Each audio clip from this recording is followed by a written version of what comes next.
who I am, where I come from, some of the things that I've been involved in the last couple of years, talk to you about why I'm running for Congress, and then take whatever questions, because it really is about you. We stand as a nation as, well, let's put it this way, we stand on the cusp of being the first generation to hand to our children a less prosperous nation than the one we inherited. Think about that. All throughout history, generation after generation has handed down a better country than the one they found, the one they inherited. We are on the verge of handing our children a less prosperous and less free nation than the one we inherited. And that is something I'm not willing to live with. It's something that I am not able to sit on the sideline and watch as liberty and freedom and as the future of our children is mortgaged away. We're sitting on $15.5 trillion debt.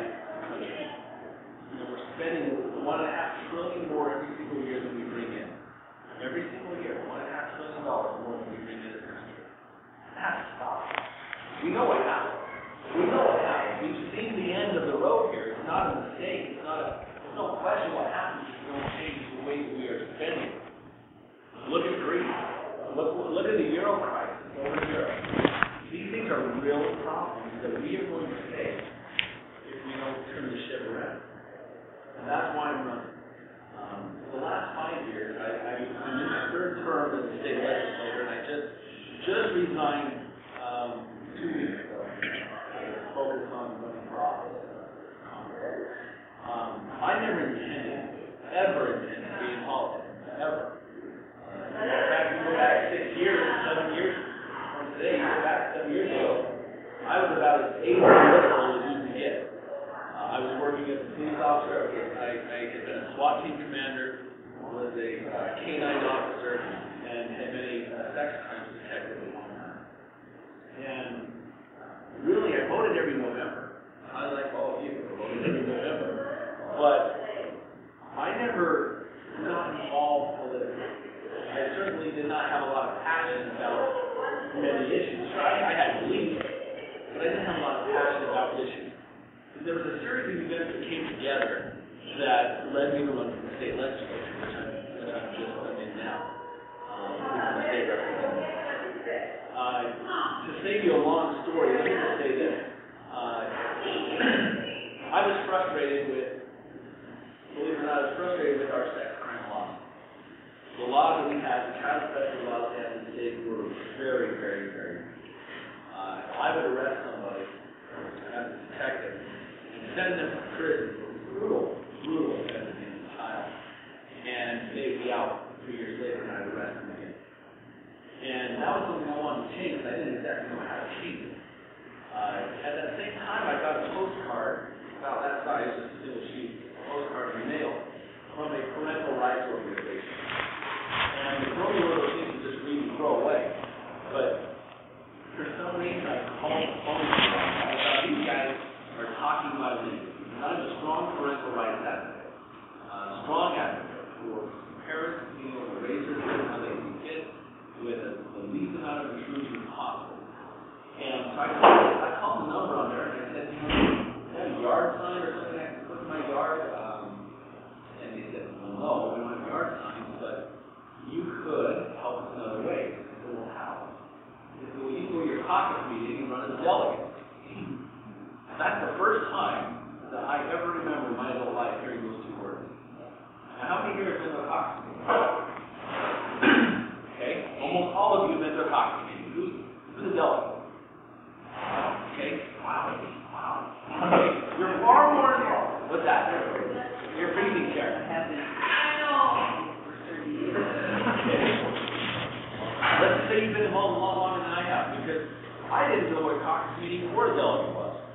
And I said, well, what's that mean? And she explained the process. And I said, well, I can certainly go to my caucus meeting when it's a delegate. I can do that. That'd be great. And she said, well, where do you live? I said, well, I live in Harriman. And have you ever thought of running for legislature? I said, lady, I just told you I never heard of a delegate. I didn't go to a caucus meeting you fixed it. I've never thought of running for election. Sure. And she said, well, would you? And I said, probably not. Because they don't know you? Here's the thing. I think they were so desperate, looking for somebody to run against the current legislator out there, that they wouldn't take it to anybody, obviously. They would have taken it. I hang up the phone with her, and I turn to my wife and I say, Sherry, I think you want to run for the legislature. And she says, well, why not? She said, I just don't know. Because I'm a cop, you know, I enforce the laws that they pass. That's all I know. That's it.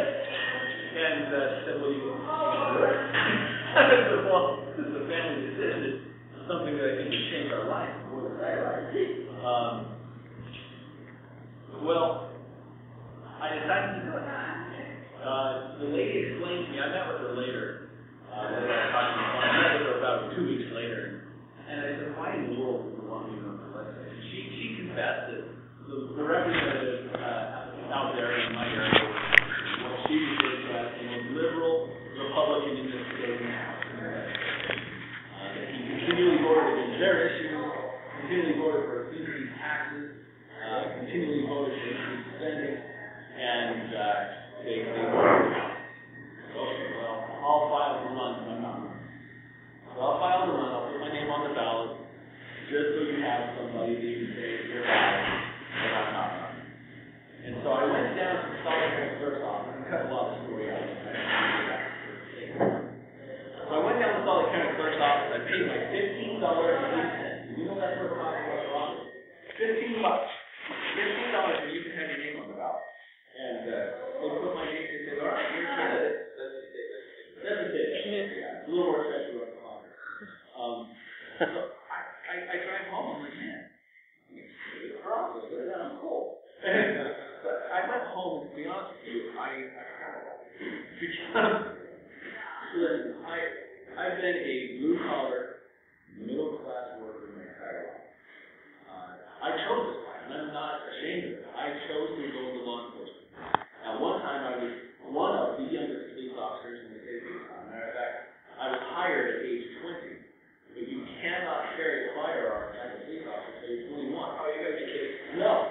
So I had to work a desk. I had to work behind a desk until I turned 21. Then I got a gun and a badge, and I was a real cop. It's the life I chose. But the fact is, I had no money.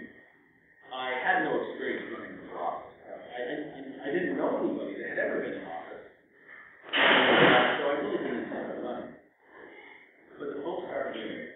And people started calling me. And they were saying, who are you? Why are you running? Because I look like a cop from Heron.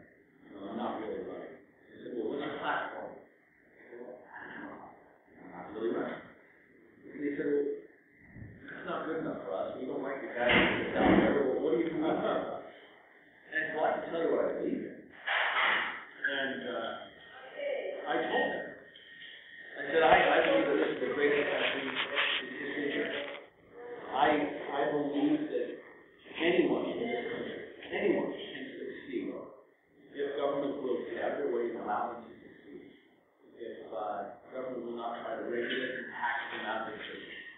That anybody can live the American dream. I told them that I believe in the Constitution, and I believe the Constitution is divinely inspired. I believe our founding fathers were chosen men, raised up at the time to help draft the Constitution to form this country. And I told them I'm unapologetically pro-life, and support of the Second Amendment and all of the Bill of Rights. I know the government should be closer to the people. And it's too big. Those are my basic beliefs. And people say, we want to help you get elected. And they say, we want to help you get elected. So, my wife and I, over the next 2 weeks, we spent a lot of time on our knees, pondering, praying, and thinking, do we really want to run for the legislature? Go from having no political experience, none whatsoever, being a SWAT officer, just being a cop.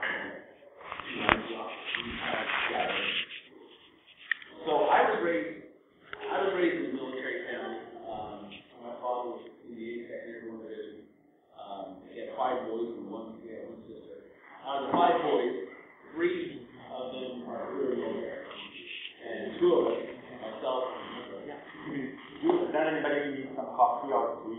like that, like cops, like cheese, soda, they were closed, so we will know anybody doesn't want anything. Bring a Diet Coke would be wonderful. Ice in the cup? Sure. And if you want something, please get it. We want to make sure you record that. And come back on Davis. Myself and another brother went to law enforcement. So it's 5 boys, 3 or 4 military, the other 2 are law enforcement.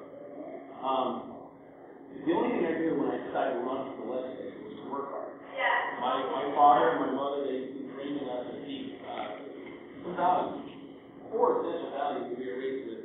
Being a Wimmer boy, you believed in, you had a deep sense and deep love of God, and you also learned how to work.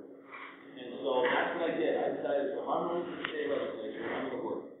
And one of the things this day, people say, what are you most proud of in the legislature and in your political life? And I think the thing I'm most proud of is the fact that between March and November of 2006, which was the year I was first running for office, I knocked on every door. If you were an active Republican voter, I knocked on every door in my district. And I'm talking about things so much. Thousands and thousands of doors. I walked and I talked to people and I delivered my message, and I ended up winning. And it was a stunning feeling. I tell you, the best thing I can compare it to, if you ever drive down the road and see a little yappy dog chasing your car. Well, a little yappy dog doesn't know what he's doing chasing the car, right? He's just chasing the car. Well, I was the yappy dog from Cop Car, okay? Because I went from being a flat person, this is what we call street cop, flat person. I was a street cop to being a representative of 70,000 people in one night. And it was overwhelming. I rarely felt so overwhelmed in my life. I didn't know how to be a representative. But I put myself to study and worked hard and been involved in really I'll just give you a couple of highlights. My first term in office, I told you that one of the problems with child pregnancy law. My first term in office, I sponsored and passed legislation called the Justice Prevention Act, and removed the penalties for the 3 most brutal child pregnancy laws that are rape, assault, really brutal sex offenses against children.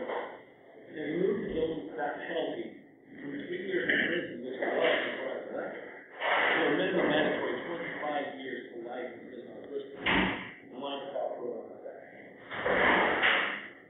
So that was one thing that I was very proud of that I was able to do.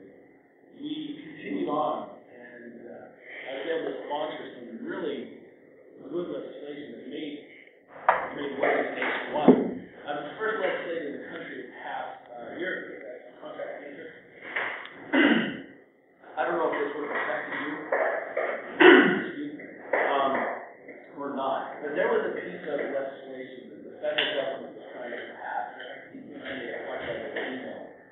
The federal government, Obama and the big labor unions were trying to pass a piece of legislation called card check. Card check was pushed by the liberal big labor unions, and what they wanted to do was come into your company and gather petitions from your workers. And if 50% of your employees signed it, you're now a union company. You didn't get a secret vote. You didn't get to argue your side. It's simply they sign a petition, and you're a union company. Well, obviously that was something that I was opposed to, because the secret ballot has been something that, well, people give their lives for. In the United States, they give their lives to defend the right to vote for your conscience by secret ballot. And the labor unions wanted to take that away. So I ran a piece of legislation that said the right to secret ballot is protected in the state of Utah.